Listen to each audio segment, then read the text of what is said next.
Effectivement, nous allons poursuivre avec un atelier interactif. Donc, nous retrouvons Pierre Fuseau, bien entendu, et puis une nouvelle tête qui ne nous a pas encore rejoint, Guillaume Volesque. Guillaume est avec nous, oui. Je vais l'inviter à participer. Et voilà, nous sommes au complet. Eh bien, écoutez, pour ne pas perdre davantage de temps, je vais tout de suite vous donner la parole, peut-être à vous, Guillaume, en particulier, puisqu'on a déjà eu l'occasion de croiser Pierre ce matin. Est-ce que vous pouvez nous dire quelques mots sur la coopérative carbone que vous représentez? Bien sûr, bonjour tout le monde. Donc, je représente effectivement la coopérative Carbone, qui est une structure coopérative de format SIC. Pour ceux qui ne connaissent pas, ce sont les sociétés coopératives d'intérêt collectif, donc, qui font partie de la grande famille des entreprises sociales et solidaires, l'ESS. Et le format SIC permet en fait, d'avoir à la fois des acteurs du privé et du public. Donc, la coopérative a été créée en 2020 par 5 membres fondateurs qui sont à la fois l'agglomération de La Rochelle dans le cadre d'un programme net zéro émission, ou plutôt zéro carbone à l'horizon 2050, et puis des autres acteurs comme l'université, le grand port de La Rochelle, et le Crédit Agricole, qui est le principal, il est à nature, mais le Crédit Agricole étant un des principaux partenariats et sociétaires. Donc on parle plutôt de sociétaire plutôt que d'actionnaire dans une coopérative.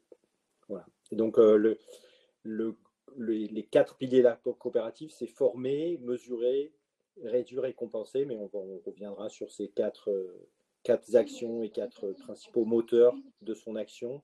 Et juste pour finir, c'est un dispositif qui a été donc créé à La Rochelle au début, donc une invention, on peut dire une forme de start-up, et qui s'est répliqué et qui se réplique encore sur l'ensemble du territoire. Donc il y a d'autres villes, d'autres territoires, d'autres régions qui ont, avec notre aide, créé le même genre de structure pour aussi faire ces mêmes actions, c'est-à-dire autour du problème du carbone et des émissions. Donc voilà pour un rapide tour d'horizon de ce qu'est la coopérative carbone. Merci beaucoup, Voilà. Guillaume. Et je vous laisse Bon, la suite. merci. Je pense qu'on a eu vraiment des très très bons témoignages et des retours d'expérience dans les interventions précédentes, puisque effectivement il y avait à la fois le volet des usages, le volet des solutions de type logiciel, et puis le volet matériel, c'est-à-dire l'extension de la durée de vie, le recyclage, etc. Et donc effectivement le numérique, c'est tout ça en fait. Et le vrai sujet, qui est toujours très très compliqué, en fait, c'est la mesure. Pour pouvoir identifier, réduire, se donner des objectifs de réduction, faut mesurer. Et puis, je dirais, faut mesurer, ensuite mesurer, puis ensuite encore mesurer. Voilà. Et donc, du coup, ce qu'on a effectivement bâti, ce sont depuis effectivement maintenant 1 an et demi qu'on travaille dessus, des différents types de calculateurs. Donc de l'empreinte carbone, des émissions de gaz à effet de serre, de façon à pouvoir effectivement se donner des objectifs, des objectifs en termes de réduction, mais également des constats en disant, voilà, j'ai tel sujet, j'ai tel projet, ce projet me permet effectivement de réduire, j'enlève le papier, je dématérialise, etc., et les différentes configurations.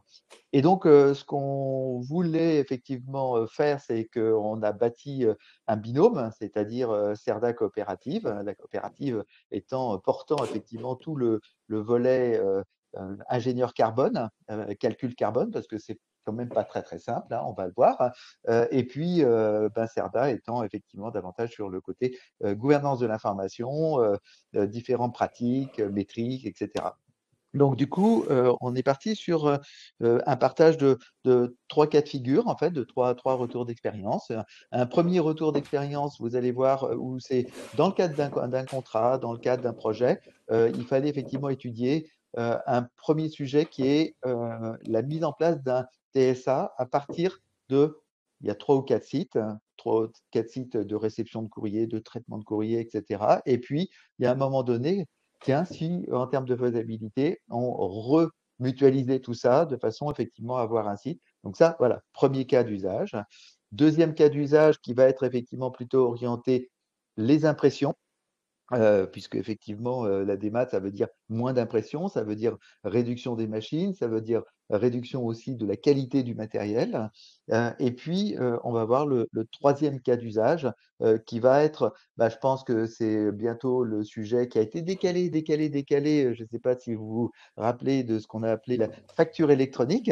Eh bien, ce décalage a l'air effectivement d'être relativement limité à 2026. Donc, du coup, ben, on a fait effectivement un certain nombre de calculs là-dessus. Voilà. Et l'objectif étant de le partager avec vous. Mais tout d'abord, les principes et bases et principes. Donc, tu me redonnes la parole. Oui, c'est à toi. Merci Pierre. Oui, donc avant de rentrer dans le détail des calculs et des retours d'expérience que l'on a choisi de vous présenter, il fallait, pour quand on a commencé ce travail de chercher, de calculer des chiffres ou des facteurs d'émission sur les différents services numériques, essayer de modéliser. Donc voilà, ça c'est une idée, une proposition d'une modélisation de ce que peut être un service numérique. Donc il manque certainement des briques, mais grosso modo, vous avez l'ensemble des tenants aboutissants de ce qui rentre en compte dans un service numérique et de ce que nous on a pris en compte quand on va mesurer les différents facteurs d'émission des services numériques unitaires. Parce qu'un service numérique, c'est un ensemble de services numériques. Alors, vous verrez sur la partie, si tu reviens sur la slide d'avant, Oui, il y a une pardon. partie visible, il y a des choses qui sont faciles à mesurer sur le matériel. Vous voyez la partie du haut en rouge, qui sont l'hébergement, le matériel, où on maîtrise assez bien finalement, soit quand ça soit en termes de consommation électrique ou d'énergie, ou sur les ACV, les analyses de vie de fabrication des matériels, on maîtrise assez bien. Sur la partie basse du graphique, on est plus, c'est plus difficile, puisqu'on est sur des choses plus immatérielles, comme le flux de données ou toute la partie équipement réseau. Et évidemment le traitement de données qui, avec une petite, là vous voyez une petite brique IA, mais pour pas non plus qu'elle soit surreprésentée, parce qu'aujourd'hui on parle un peu, beaucoup, peut-être un peu trop d'IA partout, mais en tout cas ça va rentrer dans les années à venir en ligne de compte, puisque ce sont des services traitement de données assez gourmands en énergie. Donc à partir de là, on a créé un premier référentiel, donc la diapo d'après, qui était, que certains connaissent sûrement et qui l'ont déjà vu. On a présenté des fourchettes. On n'a pas voulu avoir des chiffres exacts, puisque dans un service numérique et qu'on utilise les différents nombres de briques unitaires, avoir un contexte d'utilisation qui peut varier suivant les différents justement contextes ou mise en place ou utilisation de par. Alors il y a peut-être 3 critères importants: la volumétrie, l'hébergement, et puis la nature du data center, qui va rentrer en ligne de compte, plus d'autres petits facteurs d'usage qu'il va falloir considérer au moment où on fera tous les calculs. Donc d'où les fourchettes qui peuvent aller du simple au double ou plus si affinité. Donc là, vous avez 21 indicateurs principaux qui permettent, on l'a testé, donc tous les cas d'expérience après, en fait, on l'a utilisé. Donc soit sous forme de prestations un peu uniques pour mesurer l'émission ou l'impact carbone d'un service numérique, ou sur la proposition aussi d'un calculateur. Vous verrez qu'on a aussi la possibilité d'en faire un calculateur qui donc devient plus générique, même s'il est appliqué à un domaine, mais qui permet de renouveler le calcul de façon autonome. Un peu comme les personnes qui sont autonomes pour faire un bilan carbone dans les entreprises. Voilà. Donc il y a des formations qui permettent de devenir autonome sur le calculateur. Donc là, vous avez 21 principaux indicateurs qui ont été mis à jour récemment et qui vous permettent, on l'a testé, de calculer sur un peu tous les services numériques, donc du TSA un peu de base à des services beaucoup plus complexes de numérisation et de traitement de dossiers et d'archivage dans le cadre de projets importants. Voilà, du coup, en rebond, effectivement, il y a 21 indicateurs. Chaque indicateur a 2 indicateurs, valeur basse et valeur haute, et donc ça fait 42. Donc, ce qu'on a travaillé effectivement ensemble, c'est 42 mini bilans carbone qui permettent effectivement de donner ces différentes fourchettes et de travailler avec.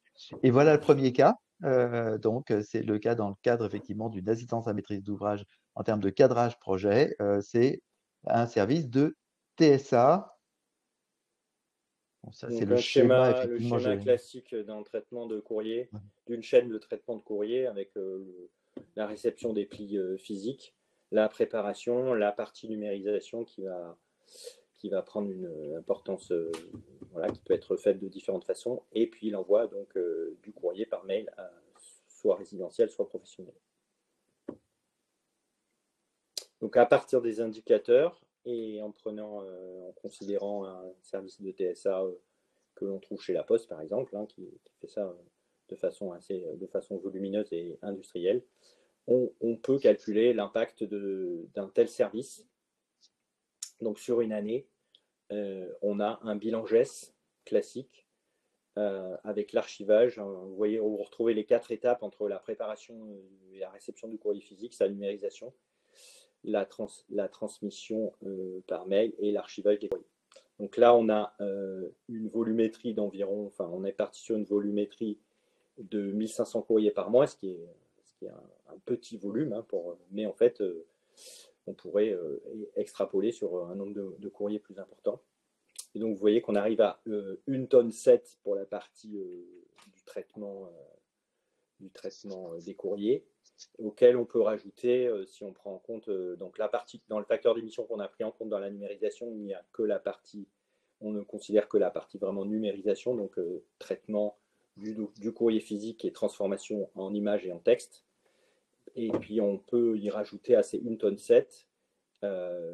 la préparation des courriers faits par donc 2 ETP, enfin plus un nombre d'ETP qui représentent également eux leur propre bilan.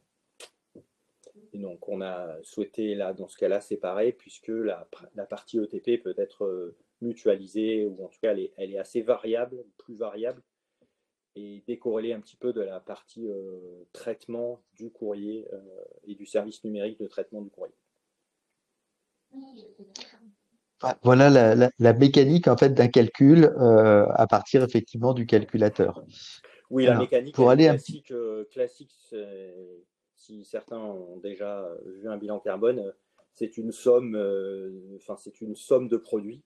Et le produit, c'est un facteur d'émission multiplié par une source d'émission. Donc, une fois qu'on a listé sur un périmètre donné l'ensemble des sources d'émission et qu'on a le facteur d'émission en face, ça, c'est compliqué. Donc, ça se fait par réalisation d'ACV, analyse de cycle de vie. On peut sommer tout ça et avoir un résultat à la fin. Le but étant de répéter l'opération, comme l'a dit Pierre, mesurer et remesurer, afin de pouvoir appliquer des actions de réduction. Deuxième exemple, un calculateur donc, qui a été développé vraiment sur du sur-mesure, hein, à l'aide effectivement d'un référentiel spécifique. Il s'agissait d'un référentiel sur l'impression, donc de MFP, avec des différentes catégories de MFP et avec des calculs d'empreinte carbone de fabrication et de livraison différents par gamme, en fait. Donc, quand vous avez effectivement plusieurs types de gammes, vous utilisez plusieurs machines, donc il faut calculer effectivement de manière spécifique. Donc, derrière, il y a à la fois, on travaille effectivement sur des fichiers Excel avec un certain nombre de feuilles. Il y a des feuilles cachées, des feuilles ouvertes de calcul. Et dans les feuilles cachées, il y a tous les référentiels en fait sur les différentes machines, les différentes gammes, les différents recyclages, etc. Et voilà donc le premier résultat pour le premier cas qui est le cas impression.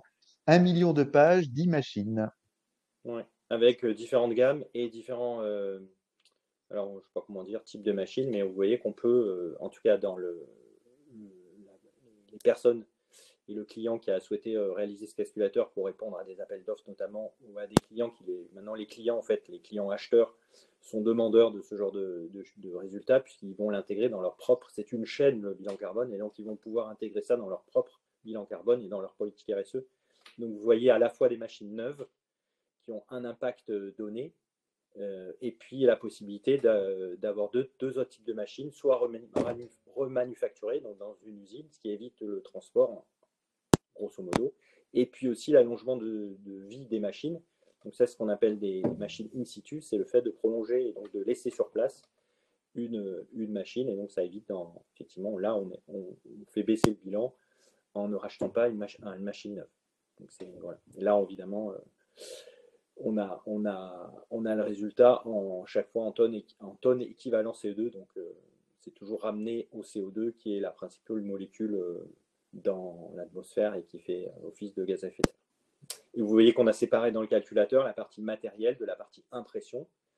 Et donc la partie matérielle, elle compte pour beaucoup, mais la partie impression n'est pas à négliger, puisque en fait, voilà, on estime qu'entre une page imprimée, c'est entre 5 et 10 grammes de CO2. Et donc il faut essentiellement dû d'ailleurs au papier et à la fabrication du papier. Voilà. Et les gains sont significatifs, hein, entre du neuf et Ouais. du recyclé, remanufacturé, rallongé, puisqu'il y a toutes ces variables, on retrouve effectivement avec un très très fort pourcentage, hein. On passe de 16 tonnes à quasiment 8 tonnes, donc on divise par deux globalement. Donc ça, c'est vraiment assez considérable. Et puis après, effectivement, c'est parce qu'il y a l'utilisation du papier, il y a le papier alors de type bas carbone, ça c'est effectivement encore à discuter, mais bon, de facto, c'est moins carboné, en fait, hein. Et donc, du coup, on a aussi des gains avec comme 5 tonnes, effectivement, de gains. Ouais. Oui, aussi Donc voilà, donc ça, des c'est des exemples de calculateurs et ouais, c'est tout à fait. pertinent, mais c'est vraiment adapté, en fait, à chaque fois. Ouais. Adapté à un domaine. Oui. Et toujours avec un objectif, on va dire commercial, de pouvoir répondre à la demande d'un client. Mm. Alors maintenant, bah, c'est les factures, les PDP. Il va falloir que vous choisissiez votre PDP. Le PDP, il doit être référencé, agréé par la DGFiP. Et du coup, il y a effectivement cette nouvelle configuration qu'il faut mettre en place. Et on s'est lancé effectivement dans le calcul sur une base de 25 000 factures. Donc 25 000 factures sur à la fois du client, donc facture client, facture fournisseur. Donc là, c'est effectivement plus adapté à une entreprise privée. Mais effectivement, si on met de la e-facture pour les fournisseurs via Chorus, là, on est dans un environnement public, hein. Donc ça peut être effectivement extrapolé, bien évidemment. Donc voilà le résultat du calculateur qui a été effectivement dimensionné de manière très très précise.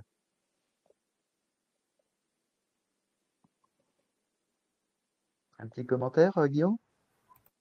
Non, je crois que tu as tout dit, hein. Tu peux. Effectivement. Moi, j'ai mon Oui. écran qui saute un peu, mais c'est pas très grave. Oui, après, effectivement, l'hypothèse full papier, elle est aujourd'hui souvent en place. Et donc, comme tu l'as dit, vous voyez que le gain est assez considérable sur une dématérialisation totale, en sachant qu'il faut que la chaîne de dématérialisation ne soit pas rompue par un événement d'une réimpression peut-être due à une signature ou un événement ou une action de ce type. Ouais. Donc là, on voit bien que c'est contre-intuitif, hein. C'est toujours ah oui, le papier c'est mieux parce que c'était bien avant, etc. Bah là, factuellement, on est sur les e-factures à quasiment 6 tonnes par an et on se retrouve, si effectivement le processus était en full papier, on serait sur du 22 tonnes, enfin 23 tonnes même. Donc on est à 4 fois en fait plus d'émissions au niveau du papier. Donc ça, c'est effectivement pertinent et ça démontre bien effectivement ce qu'il est nécessaire de démontrer. Tout à fait. Et alors du coup, On prend oui, avec, j'ai oublié, ouais, évidemment, dans la partie papier, ce qui va compter énormément, c'est la partie archivage et conservation du papier. Donc ça, c'est vrai que mm, c'est ce qui augmente considérablement et qui n'est souvent pas pris en compte. C'est la partie conservation du papier qui, dans un bâtiment qui n'est pas fait souvent pour ça, va coûter très cher en carbone. Donc il faut mm, toujours mieux mm, archiver et conserver ces documents nativement numériques dans un système adéquat et numérique tel voilà. une GED ou un service d'archivage électronique. Voilà, donc encore un retour d'expérience d'un calculateur, effectivement, des résultats du calculateur qui a été développé. Et donc, à partir du moment où on a un résultat, qu'est-ce qu'on fait? Donc, à partir du moment où on a ce résultat, eh bien, l'objectif étant de contribuer, alors on appelle ça assez communément la compensation carbone. Aujourd'hui, on parle plutôt de contribution à la planète, hein, parce que c'est pas une compensation, parce que de toute façon, le carbone, vous l'avez produit de toute façon. Donc, du coup, ce qu'on a fait effectivement dans le cadre, par exemple, de CERDA Formation, on a un programme de compensation annuel pour l'ensemble des déplacements et des frais de transport, etc. Enfin, de l'empreinte carbone, en fait, des transports, des hébergements, etc., de nos stagiaires physiques et aussi électroniques, hein, parce qu'on fait effectivement du à distance en formation, et on le compense en fait à l'euro et à la tonne. Donc, du coup, chaque année, on est sur une comptabilité un peu à zéro par rapport effectivement à ces déplacements de nos stagiaires. Donc voilà, je voulais témoigner effectivement de ça dans nos engagements de perma-entreprise, hein, c'est tout à fait normal et évident.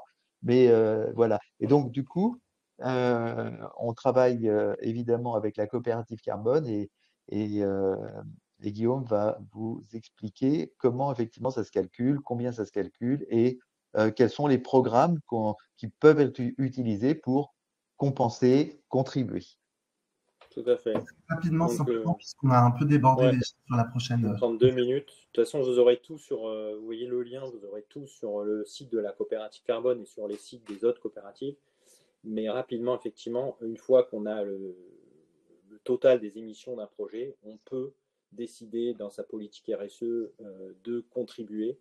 Donc, c'est pas le terme compensation, comme l'a dit Pierre, on ne compense pas ces émissions, donc on ne les annule pas, hein, mais on va contribuer à la création de puits de carbone naturels ou à des projets de réduction du carbone qui sont portés. Donc, vous verrez sur le site de la coopérative carbone, il y a maintenant une quarantaine de projets, que ce soit dans l'agriculture, l'agroforesterie ou le bâtiment, pour soit capter du carbone, puisqu'on a un besoin en France de planter à peu près, on a une superficie forestière de 17 millions d'hectares, et il en faudrait pour atteindre nos objectifs 35. Donc vous voyez que le chemin est encore long, et voilà, nous, à notre échelle et sur un territoire, parce que c'est important l'ancrage territorial aussi de ces actions, de contribuer, de participer à cet effort qui est tout à fait louable pour augmenter nos puits de carbone et régénérer également la biodiversité, puisque là, on a beaucoup parlé de carbone, mais n'oublions pas les autres facteurs et les autres éléments peut-être encore plus importants comme la biodiversité, la forêt et la création de forêts participent aussi à cette notion de biodiversité qui est tellement importante. Donc Super. n'hésitez pas à aller jeter un coup d'œil et vous renseigner, vous aurez tout un tas de fiches explicatives Voilà. aussi sur ce qu'est la contribution, à quoi ça sert et comment vous-même, si demain vous avez décidé de faire un voyage en avion qui va émettre du carbone, de contribuer aussi et à votre échelle. Voilà. Donc, si vous avez un sujet de développement de calculateur, besoin de calculer du bilan carbone, etc., prenez directement contact. Il y a des liens avec les calendriers, les agendas, donc n'hésitez pas. C'est toujours, ça permet d'alimenter aussi la réflexion, les engagements et la continuité. Un grand merci. Un grand merci. Merci à tous les deux.